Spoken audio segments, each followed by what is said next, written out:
അങ്ങനെ കളി നടക്കുന്ന ശനിയാഴ്ച വന്നെത്തി. സാന്റിയാഗോയുടെ കളി കാണാൻ ഗ്ലെൻഫോയും അദ്ദേഹത്തിന്റെ മകളും കുട്ടിയും വന്നിരുന്നു. ഒപ്പം സാന്റിയാഗോയുടെ മുത്തശ്ശിയും അനിയനും. എന്നാൽ കളി തുടങ്ങിയിട്ടും ഏജന്റായ ഭാര്യ മാത്രം വന്നില്ല. ഭാര്യ തന്നെ ഒഴിവാക്കിയതാണെന്ന് ഗ്ലെന്നിന് മനസ്സിലായി. അന്നത്തെ കളിയിൽ സാന്റിയാഗോ വളരെ മികച്ച രീതിയിൽ തന്നെ കളിച്ചു. കളിയിൽ അവർ വിജയിക്കുകയും ചെയ്തു. കളിക്ക് ശേഷം ഗ്ലെൻഫോയ് സാന്റിയാഗോയെ കാണുന്നു. നിരാശയോടെ ഏജന്റ് കളി കാണാൻ എത്തിയില്ലെന്ന് ഗ്ലെൻ അറിയിച്ചു. വളരെ വിഷമത്തോടെ സാന്റിയാഗോ അനിയനെയും മുത്തശ്ശിയും കൊണ്ട് വീട്ടിലേക്ക് പോകുന്നു. വേദനയോടെ സാന്റിയാഗോ പോകുന്നത് ഗ്ലെൻഫോയ് നോക്കി നിൽക്കുന്നു. തിരികെ തന്റെ വീട്ടിലേക്ക് മടങ്ങിയെത്തിയ ഗ്ലെൻഫോയ് ഇംഗ്ലണ്ടിലെ തന്നെ ഏറ്റവും പ്രശസ്തമായ ന്യൂകാസിൽ ക്ലബിന്റെ മാനേജർ ഡോറൻഹാമിനെ ഫോൺ വിളിക്കുന്നു. ആ സമയം ഇംഗ്ലണ്ടിൽ പകൽ 3:30 മണിയാണെന്നുള്ള കാര്യം വരെ ഗ്ലെൻഫോയ് മറന്നുപോയിരുന്നു. അല്പനേരം സംസാരിച്ച് സാന്റിയാഗോയ്ക്ക് ഒരു ട്രയലിനുള്ള അവസരം ഗ്ലെൻഫോയ് നേടിയെടുത്തു. തൊട്ടടുത്ത ദിവസം ഇംഗ്ലണ്ടിലേക്ക് മടങ്ങിപ്പോകുന്നതിന് മുമ്പ് ഗ്ലെൻഫോയ് സാന്റിയാഗോയെ കണ്ടു. ആ സമയം സാന്റിയാഗോടൊപ്പം അവന്റെ കുടുംബം മുഴുവനും ഉണ്ടായിരുന്നു. ഇംഗ്ലണ്ടിൽ ഒരു ട്രയൽ ശരിയായിട്ടുണ്ടെന്നും അതും ന്യൂകാസിൽ ക്ലബിലാണെന്ന വിവരം സന്തോഷത്തോടെ ഗ്ലെൻഫോയ് അവനെ അറിയിക്കുന്നു. വളരെ അതിശയത്തോടെ തന്നെ സാന്റിയാഗോ ഇത് കേട്ടു നിൽക്കുന്നു. എന്നാൽ ഇതിൽ താല്പര്യമില്ലായിരുന്ന അച്ഛൻ വളരെ മോശമായി ഗ്ലെന്നിനോട് സംസാരിക്കുന്നു. ദേഷ്യത്താൽ അച്ഛൻ അവിടെ നിന്ന് നടന്നു നീങ്ങി.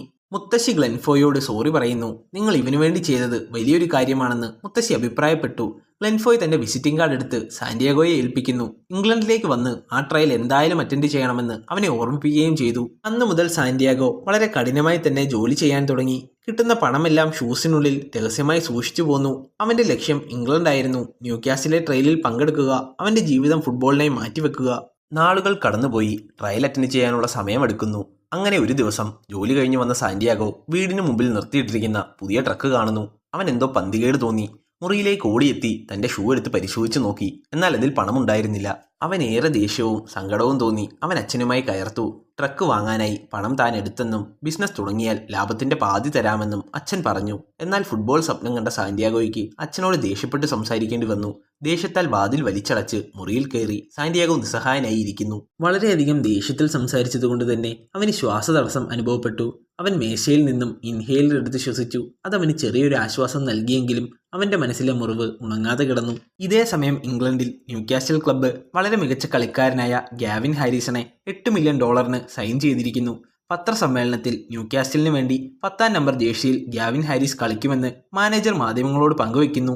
ഇപ്പോൾ നടന്നുകൊണ്ടിരിക്കുന്ന ഫുട്ബോൾ ലീഗിൽ ആദ്യ 4 സ്ഥാനത്തിൽ ഇടം പിടിക്കണമെന്നും അതിലൂടെ ചാമ്പ്യൻസ് ലീഗിൽ ഇടം നേടി കിരീടം സ്വന്തമാക്കണമെന്നും മാനേജർ മാധ്യമങ്ങളോട് പറയുന്നുണ്ട്. അങ്ങനെ ദിവസങ്ങൾ കടന്നുപോയി. സാന്റിയാഗോ അച്ഛൻ്റെ ഒപ്പം ഗാർഡനിങ് വർക്കിന് പോയി തുടങ്ങി.